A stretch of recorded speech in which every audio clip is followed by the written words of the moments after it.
Trip Report. I went to Côte d'Ivoire, West Africa, from March 3rd to 19th, 2020, to be with and assist the International Equipping Missions team led by Dan and Laura Jennings and Tommy and Andrea Elmore.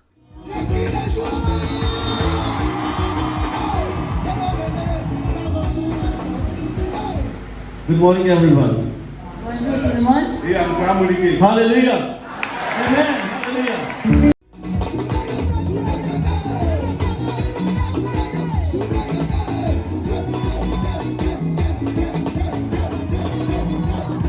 A Swiss family, Joel Steiner, who's a lawyer, and his wife Sarah, who's a dentist, and their 4 children, had been in Côte d'Ivoire for about 4 months.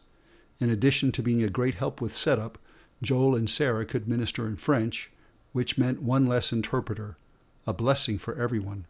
Sarah and Laura Jennings held a handful of dental hygiene classes at local schools, during which about 1,000 students learned how to brush their teeth properly and heard the gospel. Almost everyone prayed to receive Christ as their Savior. By the way, being a good mother, Sarah was concerned that my phone app with special effect explosions would give the children nightmares. I was more disturbed by her puppet, a large green dragon with teeth that resembled human teeth. A friend of the Elmores also joined the team for 4 months.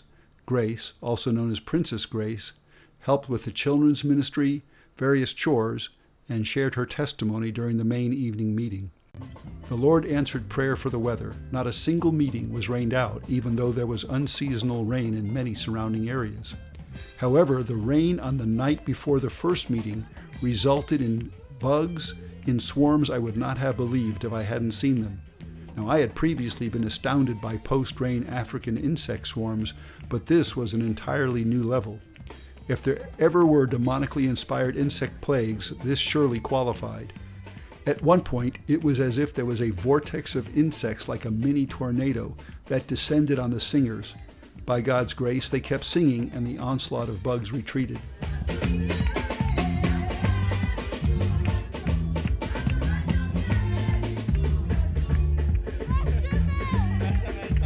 There was an enthusiastic reception among the people in Bayomie. Meetings quickly grew to over 3,000. Say, dear God, Dis dans haute voix, cher Dieu,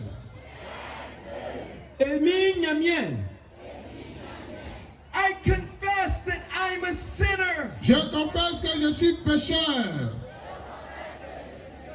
Ndoko ikendi sate yo fwe.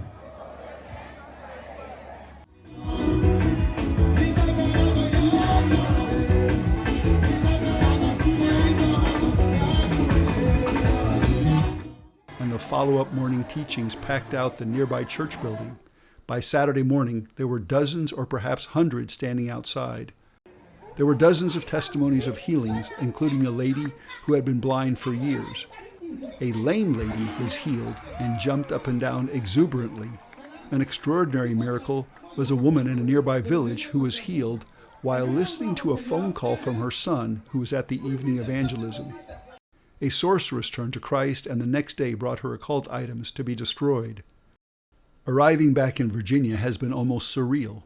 Being shunned, living in self-quarantine, seeing beautiful spring weather outside, Sandy getting over a viral illness, which was apparently not COVID-19, teleworking, and being swamped with things related to COVID-19 at work.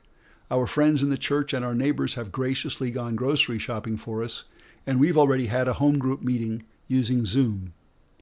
Thank you to all who were praying for my trip and for Sandy while I was away.